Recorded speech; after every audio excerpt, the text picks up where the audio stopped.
안녕하세요. 책을 통해 삶을 치유하는 문학 테라피입니다. 오늘 소개해드릴 책은 미국의 칼럼니스트 로저 로전블라트가 쓴 유쾌하게 나이 드는 법 58이라는 책입니다. 원제가 58 Rules for Aging 58인데 이 작가가 40년생이고 이 책이 출간된 연도가 2000년도임을 감안할 때 그 자신이 58세가 되면서 58가지의 법칙을 기술한 것으로 추측됩니다. 제목에서처럼 이 책에서 그는 나이를 먹어감에 따라 지켜야 할 나름의 규칙을 58가지로 제시하고 있는데 아주 짧고 간결한 문장들로 구성되어 있어 읽기에 부담이 되지 않는 것 같습니다. 그 중에서 오늘은 제가 나름 골라서 공감이 많이 되었던 규칙 10가지에 대해서 소개를 드리고자 합니다. 자, 그럼 함께 알아보실까요? 첫 번째 규칙은 그것은 문제가 되지 않는다 입니다. 당신의 수명을 몇십 년은 연장시킬 수 있는 법칙이라며 처음에 소개한 법칙은 바로 이것입니다. 지금 현재 당신이 문제라고 생각하여 고민하고 괴로워하고 있는 것이 있다면 그것이 무엇이든 간에 그것은 문제가 되지 않는다는 말입니다. 사람은 누구나 고민을 안고 살아갑니다.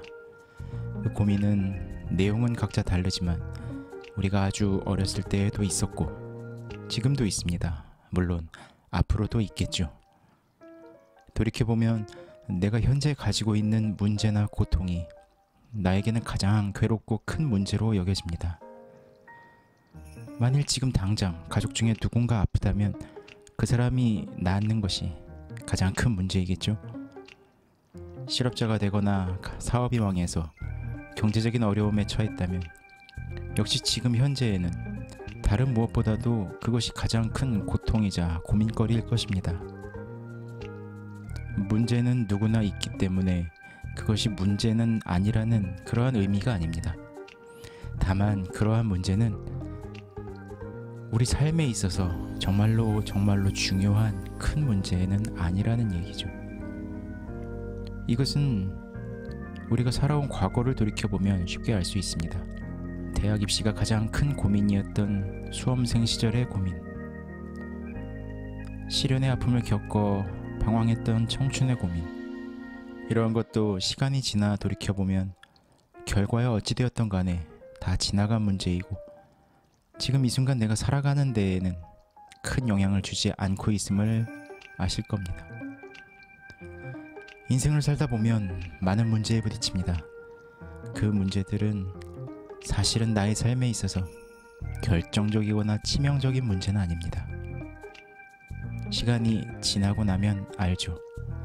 그것은 진짜 문제가 되지는 않습니다. 두 번째 규칙은 당신만 생각하고 있는 사람은 당신 외에는 아무도 없다입니다. 책에서는 이렇게 쓰고 있습니다. 당신은 어제의 친구들이 적으로 변해간다고 생각하고 있어요. 단골가게 주인, 미화원, 목사, 시누이, 하다못해 당신이 키우는 개마저도 당신의 몸무게가 늘고 있다고, 당신이 무감각해지고 있다고, 당신이 제정신이 아니라고 말하는 것처럼 느껴질 거예요. 게다가 당신은 모든 사람들이 당신을 불성실한 사람으로 만들기 위해, 당신이 열심히 해놓은 일을 폄하하기 위해, 당신을 해칠 계략을 꾸미기 위해 시간을 보내고 있다고 생각할 거예요. 자, 우리는 남을 의식하며 남과 더불어 살아갑니다. 허나 때로는 나 자신의 주관과 의지보다는 다른 사람들의 인정이나 동의를 얻기 위해서 남을 의식하며 행동하는 경우가 많습니다. 그러나 살다 보니 알겠더군요. 내가 염려하는 것만큼 세상 사람들은 나에게 별로 관심이 없다는 것을 말이죠. 생각해보면 저 또한 남을 의식할 때 남에게 내가 어떻게 보일지를 걱정하는 것이지 남이 어떻게 살고 있는가에 대해서는 그다지 궁금해하지 않습니다. 결국은 남을 의식한다는 것은 나 자신을 생각하고 있는 것이죠. 아마도 나라는 존재에 대해서 계속적으로 관심을 가지고 있는 사람은 이 세상에는 아마 부모님 외에는 없을 듯합니다. 로저 박사는 이렇게 말합니다.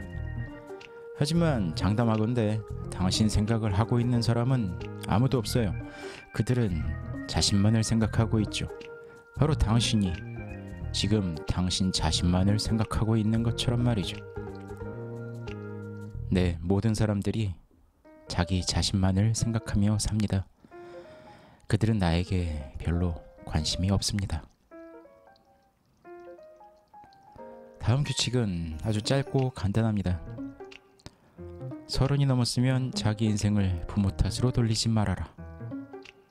작가는 그 밑에 한 문장을 더 써넣었습니다. 이 나이를 25으로 낮춰라. 사실 30이건 20이건 나이가 큰 상관이 있는 것은 아니죠. 내 인생에서 벌어지는 모든 일들은 내가 선택한 것들입니다. 아주 어린아이가 아니라면 모두가 올바로 생각하는 능력을 가지고 있고 그러한 교육을 받았습니다. 그렇게 우리는 우리의 삶에서 일어나는 수많은 선택의 기로에서 늘 결정을 하고 그 결과도 받아들여야 하는 주체입니다. 그런데 많은 사람들은 이 결과를 올곧게 받아들이려 하지 않습니다. 부모가 이렇게 키워서 시집을 잘 못 가서 경기가 안 좋아서 저 사람이 날 배신해서 등등 모든 상황에 대한 책임을 밖으로 지우려 하죠. 이런 사람들은 평생을 살면서 자기의 삶에 진정으로 만족하지 못하고 늘 다른 사람들에 대한 원망과 불평을 마련해 두면서 삽니다. 그야말로 스스로 자신의 삶을 남의 손에 맡겨버리는 셈이죠. 그 결과는 행복할 리 없습니다. 25살이건 20살이건 50살이건 간에 당신의 인생은 온전히 당신이 만들어가는 것입니다. 핑계를 대면서 피해봐야 불만스러운 삶은 당신에게 그대로 남아있습니다.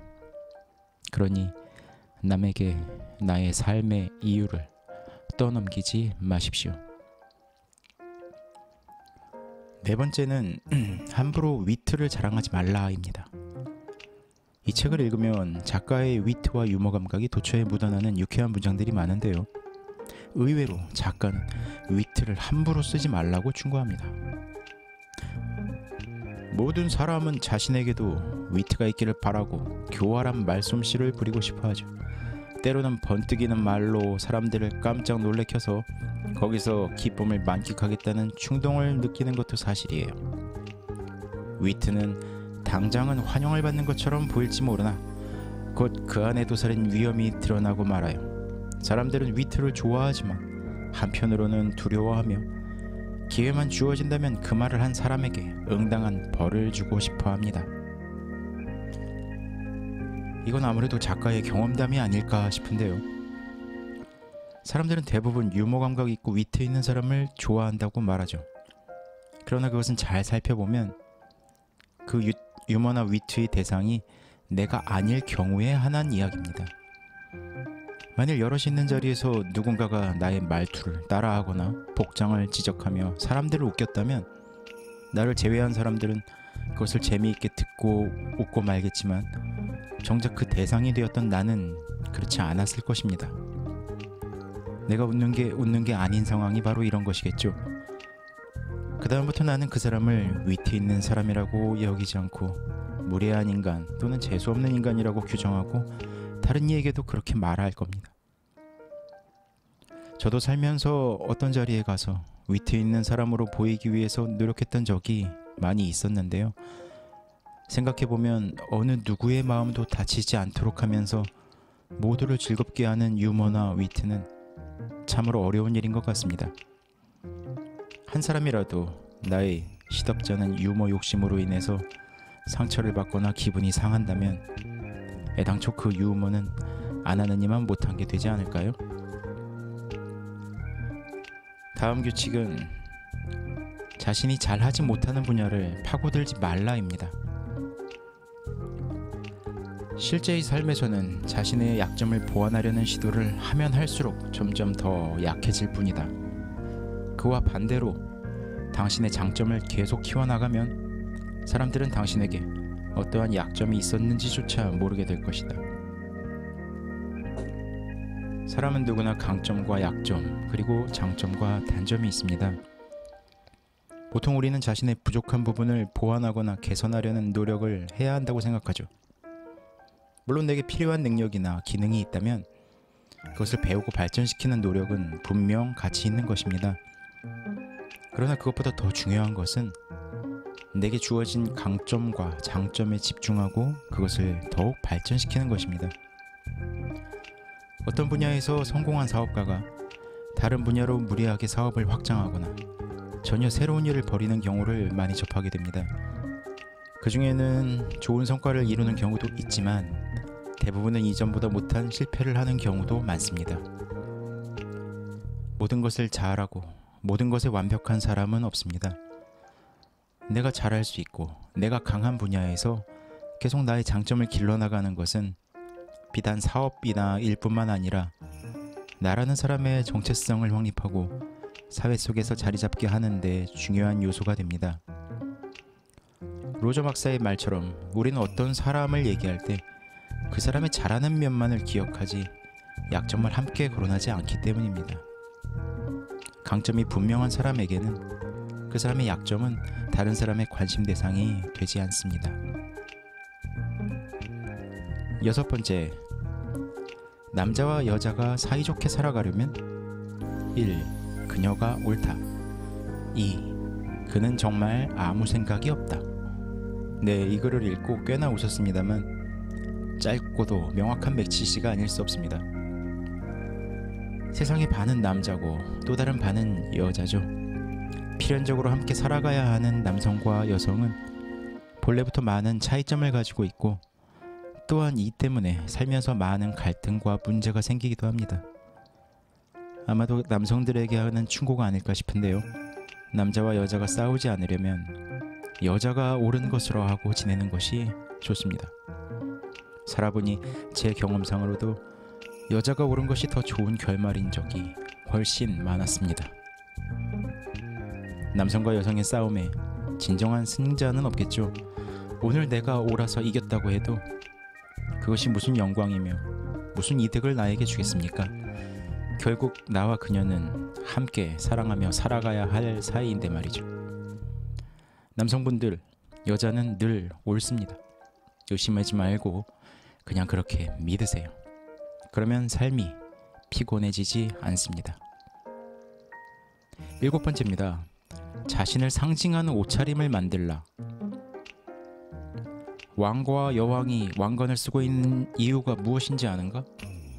왜 슈퍼맨은 항상 슈퍼맨 옷을 입고 있는가? 아주 중요한 지위에 있는 사람들이 겉모습만 보아도 그가 누구인지 금방 알 수 있는 의상을 입고 다니는 이유는 무엇일까? 이것이 바로 나다. 지금부터 어떠한 일이 일어나든 내가 이런 사람임에는 변함이 없다고 말하기 위해서이다. 이것은 저로서는 무척 참신한 이야기였습니다. 어떤 특별한 복장을 가지고 그 사람을 연관지을 수 있는 것은 연예인이나 유명한 사람, 정치인 정도로만 생각했는데 보통의 사람들도 마찬가지로 그 효과를 누릴 수 있다는 것이었습니다. 물론 예전에 고 앙드레 김님이나 북한의 김정은 위원장처럼 한 가지 옷만 계속 입으란 말은 아닐 겁니다. 나이가 들어갈수록 자신의 모습을 관리해야 하고 자신의 복장에도 자신의 의미를 담을 수 있는 것을 잘 선택하여 입으라는 말입니다. 이 책의 주제가 현명하게 나이 드는 방법임을 잊지 않는다면, 그리고 주변에서 점잖게 나이 드신 노신사나 노부인의 단정하고 단아한 복장을 본 적이 있다면 이 말이 어떤 의미인지 파악하실 수 있을 겁니다. 로저 박사는 이렇게 말합니다. 언제 어디서든 당신임을 즉시 알아차릴 수 있는 의상을 선택하라. 그리고 이것을 늘 입고 다녀라. 그러면 행여 당신이 순간적으로 못된 주문에 걸려 곤경에 처하더라도 빨리 풀려나게 될 것이다. 네, 나이 먹는 것도 서러운데 옷까지 신경 써야 하나 하고 생각하지 마시고 나의 삶의 길이와 무게만큼 그에 걸맞는 멋진 나만의 옷차림을 만든다는 마음으로 나를 말해줄 수 있는 의상을 앞으로 골라보는 건 어떨까요? 8번째입니다. 자기 반성은 적당하게 해야 오래 산다. 어느 정도의 자기 실험 또는 자기 반성은 좋은 일일 수 있다. 그러나 자기 반성이란 주어진 상황에서 자신이 꼭 해야 할 일에 대해 정확한 방향을 잡는 것이어야지 결코 다른 것으로까지 밀려나서는 안 된다. 당신이 밤낮을 자기 비난으로 가득 채운다 해도 결국 당신 자신이 불완전한 사람이라는 점에서는 한 발자국도 벗어나지 못할 테니 말이다. 네네, 너무 과한 자기 반성은 자신에 대한 비난으로 흐르게 되고 자책감 속에 빠져들게 만들고 스스로 의기소침하고 자신 없게 만드는 원인이 되기도 하죠. 우리 모두는 불완전한 인간이기 때문에 누구나 잘못과 실수를 반복하며 살아갑니다. 어떤 일을 잘못했을 때 물론 반성은 필요한 것이겠지만 이것이 너무 깊거나 오래가게 되면 잘못을 개선하고 반복하지 않으려는 애초의 의도와는 달리 나라는 존재 자체에 대한 의심과 자책으로 변질돼서 그래 역시 나 같은 놈은 구제불능이야 뭐든 잘 될 리가 없지 이러면서 자기 비하로 이어지게 됩니다. 반성은 그러니 적당히 합시다. 어차피 우리는 또 실수하게 되어 있습니다. 그렇다고 일부러 하면 안 되겠지만 말이죠. 다음 규칙은 모든 사람이 모든 일에 대하여 감사하기를 기대하라. 이것은 반어적인 표현인데요. 해석하자면 어느 누구한테도 감사 인사 같은 건 기대하지 말라란 말이 되겠습니다. 로저 박사는 이 지구에서는 당신이 어떤 좋은 일을 하고 그 일에 대한 감사 표시를 기대한다면 당신에게 돌아오는 것은 화를 내는 당신 모습과 쓸데없는 일에 말려드는 것뿐이다 라고 말합니다. 어떤 이에게 호의를 베풀거나 도움을 주었는데도 당신이 생각하는 것만큼 감사 인사나 반응이 돌아오지 않는 경험을 해본 적 있을 겁니다. 사람은 자기만 생각하는 존재이기 때문에 주는 것도 자기가 좋아하거나 마음이 끌리는 사람에게 베풀게 되죠. 하지만 역시 자기만 생각하는 받는 입장에서는 주는 쪽의 생각을 잘 하지 못합니다. 그러므로 모든 사람들이 내가 베푼 호의에 대해서 감사하기를 바란다면 언제나 기대보다는 못 미친 후회와 불만과 원망이 남기 쉽다라는 말입니다. 네, 마지막 10번째 규칙입니다. 진짜 경기는 공과 멀리 떨어져 있는 곳에서 벌어진다. 로저 박사는 한 예시를 들려줍니다. 농구팀 감독 에디 소트는 선수들에게 연습할 때 주로 어떤 연습을 중요시하냐고 질문했습니다. 학생들은 드리블과 슈팅입니다 라고 대답했죠. 그러자 그는 농구 경기가 펼쳐지는 40분 동안 드리블을 하고 슛을 하는 시간, 즉 선수가 공을 실제로 만지고 있는 시간이 총 몇 분이나 될 것 같냐고 물었습니다. 소트는 선수가 실제로 공을 만지는 시간은 고작 2분 25초 정도라고 알려준 다음 이렇게 말했죠. 경기의 대부분은 공과 멀리 떨어져 있는 곳에서 이루어지지. 어떤 이가 화려한 업적을 이루거나 큰 선행을 베풀었다면 우리는 그가 공을 들고 있는 2분 25초를 가지고 그를 평가하게 됩니다. 그러나 이는 오산일 수 있습니다.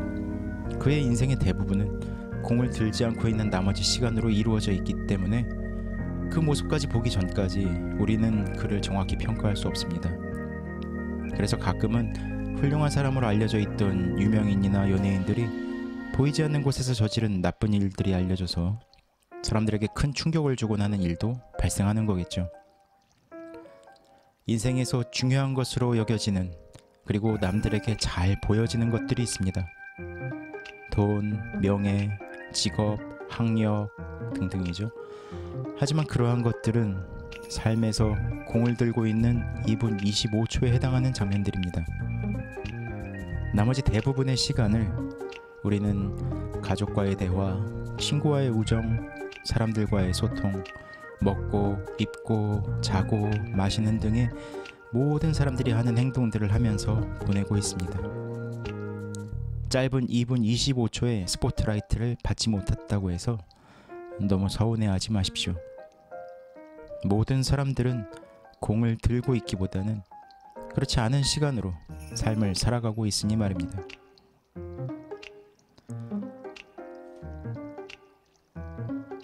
네, 이상으로 현명하게 나이 드는 방법 58가지 중에서 고른 10가지 규칙을 소개해드렸습니다. 공감이 되셨는지 모르겠네요. 본인에게 도움이 된다고 생각되시는 부분은 본인에게 도움이 되는 부분은 잘 기억해 두셨다가 노력해 보신다면 꼰대 소리보다는 멋진 어르신 소리를 들을 수 있지 않을까 싶습니다. 끝까지 들려주셔서 감사드리고요. 다음번에 더 유익한 내용으로 찾아뵐게요. 공감이 되신다면 구독과 좋아요, 알림 설정도 부탁드리겠습니다. 그럼 앞으로도 행복하세요. 문학 테라피였습니다.